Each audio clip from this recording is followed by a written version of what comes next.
ചരിത്രത്തിൽ ജീവിച്ചുപോയ പ്രവാചകന്മാരിൽ ഏറ്റവും കൂടുതൽ ചർച്ച ചെയ്യപ്പെട്ട, ഇന്നും ലോകം ഉറ്റുനോക്കുന്ന ഒരു മഹത് വ്യക്തിത്വമാണ് ഈസാ നബി അലൈഹിസ്സലാത്തു വസ്സലാം.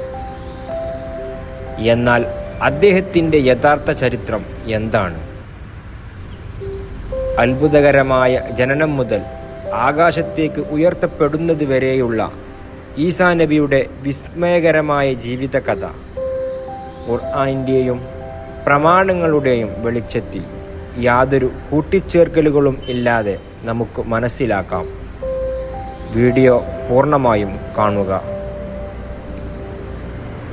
ഇമ്രാൻ്റെ മകൾ മറിയം എന്ന അതീവ ഭക്തിയായ സ്ത്രീയിൽ നിന്നാണ് ഈ ചരിത്രം ആരംഭിക്കുന്നത്.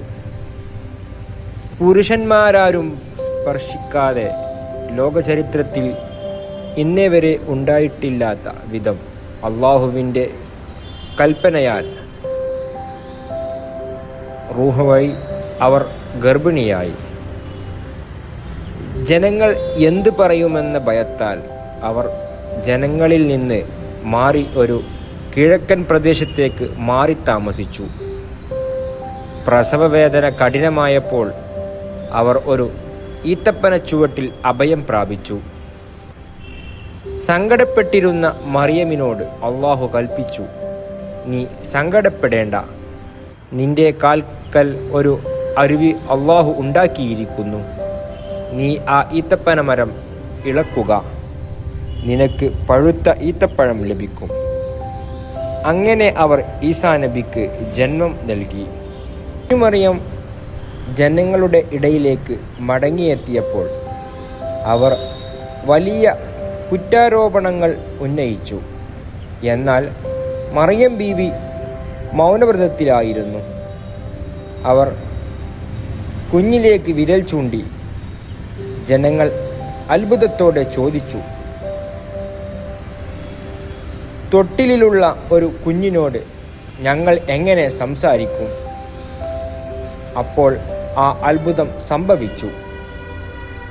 ജനങ്ങളെ ഞെട്ടിച്ചുകൊണ്ട് ആ പൈതൽ സംസാരിച്ചു. കുഞ്ഞ് ഈസ പറഞ്ഞു, ഞാൻ അള്ളാഹുവിൻ്റെ ദാസനാണ്. അവൻ എനിക്ക് വേദഗ്രന്ഥം നൽകുകയും എന്നെ പ്രവാചകനാക്കുകയും ചെയ്തിരിക്കുന്നു. ഇതായിരുന്നു ഈസാ നബിയുടെ ഒന്നാമത്തെ അത്ഭുതം. വളർന്നു വലുതായപ്പോൾ അള്ളാഹു ഈസാ നബിക്ക് ഇഞ്ചീൽ എന്ന വേദഗ്രന്ഥം നൽകി അനുഗ്രഹിച്ചു. ഇസ്രായേൽ ജനതയിലേക്ക് പ്രവാചകനായി നിയോഗിക്കപ്പെട്ട അദ്ദേഹത്തിന് ജനങ്ങളെ സത്യമാർഗത്തിലേക്ക് കൊണ്ടുവരാൻ അള്ളാഹു ചില അത്ഭുതങ്ങൾ നൽകി. മണ്ണുകൊണ്ട് പക്ഷിയുടെ രൂപമുണ്ടാക്കി അദ്ദേഹം ഊതുമ്പോൾ അള്ളാഹുവിൻ്റെ അനുമതിയോടെ അത് ജീവനുള്ള പക്ഷിയായി പറന്നു പോകുമായിരുന്നു.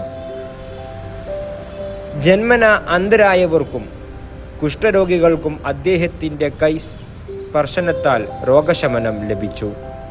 അള്ളാഹുവിൻ്റെ അനുമതിയോടെ മരണപ്പെട്ടവരെ അദ്ദേഹം ജീവിപ്പിച്ചു. ജനങ്ങൾ വീട്ടിൽ എന്താണ് കഴിച്ചതെന്നും എന്താണ് സൂക്ഷിച്ചു വെച്ചിട്ടുള്ളതെന്നും അദ്ദേഹം കൃത്യമായി പറഞ്ഞുകൊടുത്തു. എന്നാൽ ഈ അത്ഭുതങ്ങളെല്ലാം അള്ളാഹുവിൻ്റെ അനുമതിയോടെ മാത്രമാണ് താൻ ചെയ്യുന്നതെന്ന് അദ്ദേഹം എപ്പോഴും ജനങ്ങളെ ഓർമ്മിപ്പിച്ചു. ഈസാ നബിയുടെ വളർച്ചയിൽ അസൂയ പൂണ്ട അന്നത്തെ യഹൂദ പ്രമാണികൾ അദ്ദേഹത്തെ വധിക്കാൻ ഗൂഢാലോചന നടത്തി. റോമൻ ഭരണാധികാരികളെ സ്വാധീനിച്ച് അവർ ഈസാ നബിയെ വളഞ്ഞു. എന്നാൽ മനുഷ്യരുടെ തന്ത്രങ്ങളെക്കാൾ വലിയവനാണ് അള്ളാഹുവിൻ്റെ തന്ത്രം.